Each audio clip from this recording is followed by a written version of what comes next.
Mitos atau fakta? Mitos atau fakta? Selamat datang di Mitos atau Fakta. Silakan komen. Komen. Mitos atau fakta? Kali ini kita akan membawakan sebuah cerita yang tersebar di tengah-tengah masyarakat. Yang mana silahkan Anda semua tebak apakah itu hanya mitos atau fakta yang pernah terjadi. Tentu kita semua tahu bahwa mitos itu adalah cerita yang dipercaya sebagai hasil imajinasi dan kebenarannya tidak dapat dibuktikan. Sedangkan fakta adalah suatu peristiwa atau keadaan yang benar-benar terjadi dan dapat dibuktikan. Fakta dapat diperoleh melalui pengamatan terhadap suatu objek atau peristiwa. Sekarang masuk ke video. Adab masuk rumah orang lain. Tentu saja kemungkinan tidak asing di telinga kita terlebih bagi para orang-orang yang pernah mendengarnya. Lalu disebutkan menurut kabar yang beredar bahwa dalam Islam, adab atau tata cara dalam berinteraksi sosial sangat diperhatikan, termasuk ketika kita hendak memasuki rumah orang lain. Larangan dan petunjuk tentang bagaimana cara yang benar untuk memasuki rumah orang lain tercantum dengan jelas dalam Al-Quran Surah An-Nur dan salah satu ayatnya menjelaskan yang artinya, "Hai orang-orang yang beriman, janganlah kamu memasuki rumah yang bukan rumahmu sebelum meminta izin dan memberi salam kepada penghuninya. Yang demikian itu lebih baik bagimu, agar kamu ingat. Jika kamu tidak menemui seorang pun di dalamnya, maka janganlah kamu masuk sebelum kamu mendapat izin. Dan jika dikatakan kepadamu, kembalilah maka hendaklah kamu kembali, itu lebih bersih bagimu dan Allah Maha mengetahui apa yang kamu kerjakan." Ayat tersebut mengajarkan kita tentang pentingnya meminta izin terlebih dahulu dan memberi salam sebelum masuk ke rumah orang lain. Hal ini bukan hanya soal sopan santun, tapi juga sebagai bentuk penghormatan terhadap hak privasi dan menjaga kehormatan penghuni rumah. Lalu disebutkan menurut kabar yang beredar bahwa Imam Ibnu Katsir menjelaskan bahwa ini adalah tuntunan syar'i agar umat Islam menjaga batas-batas adab sosial dan privasi. Seorang tamu dianjurkan meminta izin sebanyak 3 kali. Jika tidak diizinkan, maka tamu harus menghormati dan meninggalkan rumah tersebut. Lalu disebutkan menurut kabar yang beredar bahwa Imam At-Tabari menambahkan bahwa ada riwayat yang menceritakan seorang wanita yang merasa tidak nyaman karena anggota keluarganya suka masuk rumah tanpa izin saat dia dalam keadaan berpakaian seadanya. Karena itu turunlah ayat tersebut untuk menjaga kehormatan dan privasi. Lalu disebutkan menurut kabar yang beredar bahwa Abu Musa al-Asy'ari pernah meminta izin masuk ke rumah Umar bin Khattab sebanyak 3 kali, tapi tidak dijawab sehingga beliau pulang. Ini menjadi contoh praktis bagaimana menghormati batasan dan keputusan pemilik rumah.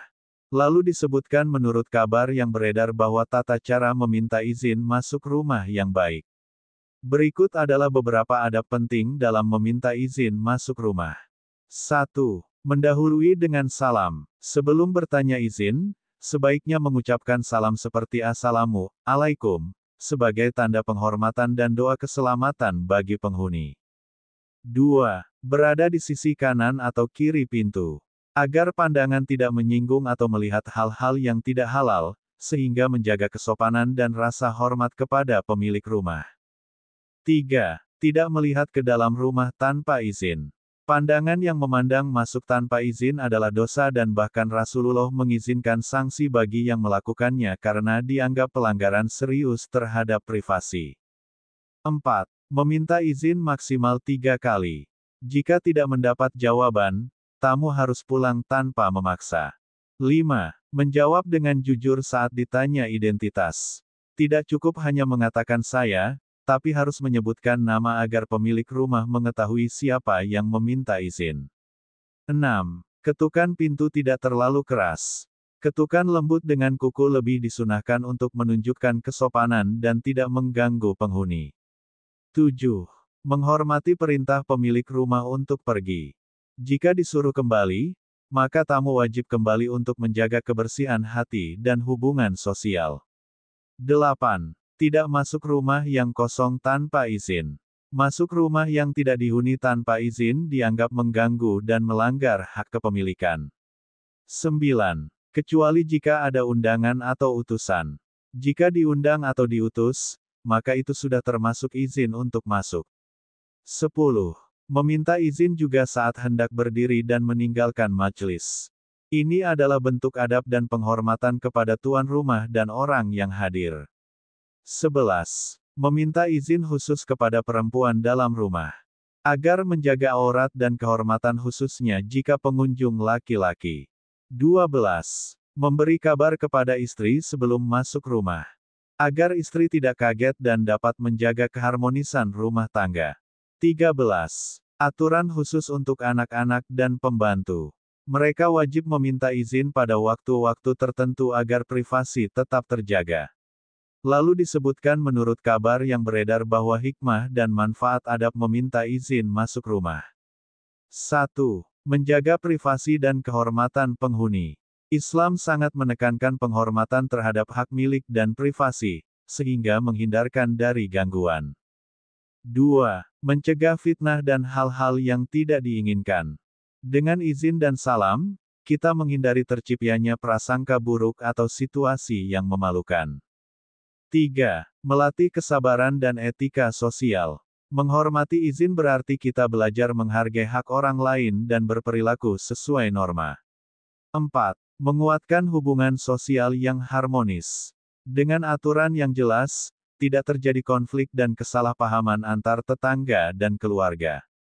Lalu disebutkan menurut kabar yang beredar bahwa adab masuk rumah orang lain bukan sekadar aturan formal, tapi merupakan wujud kesadaran sosial dan ketaatan kepada ajaran Islam yang mulia. Meminta izin dan memberi salam sebelum masuk rumah adalah tanda hormat, menjaga kehormatan, dan mempererat tali silaturahmi. Dengan memahami dan menerapkan adab-adab ini, kita tidak hanya menjaga hak orang lain tapi juga mendapatkan pahala dan keberkahan dari Allah, serta menjalin hubungan yang penuh kasih sayang dan hormat di lingkungan masyarakat. Bagaimana menurut Anda semua? Apakah cerita di atas adalah mitos dan cerita sebelum tidur atau memang fakta? Silahkan tulis di kolom komentar.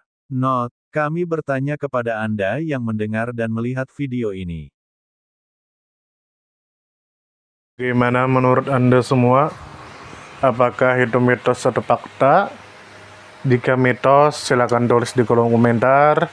Dan jika fakta, silakan tulis di kolom komentar.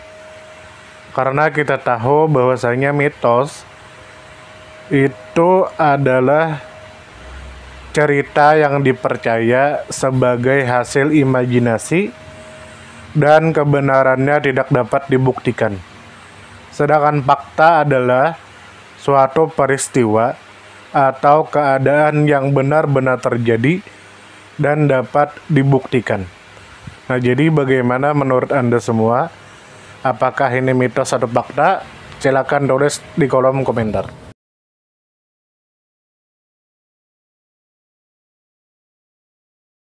Tidur, tidur, tidur, tidur. Ayo kita tidur. Mitos atau fakta? Mitos atau fakta? Selamat datang di mitos atau fakta. Silakan komen. Komen.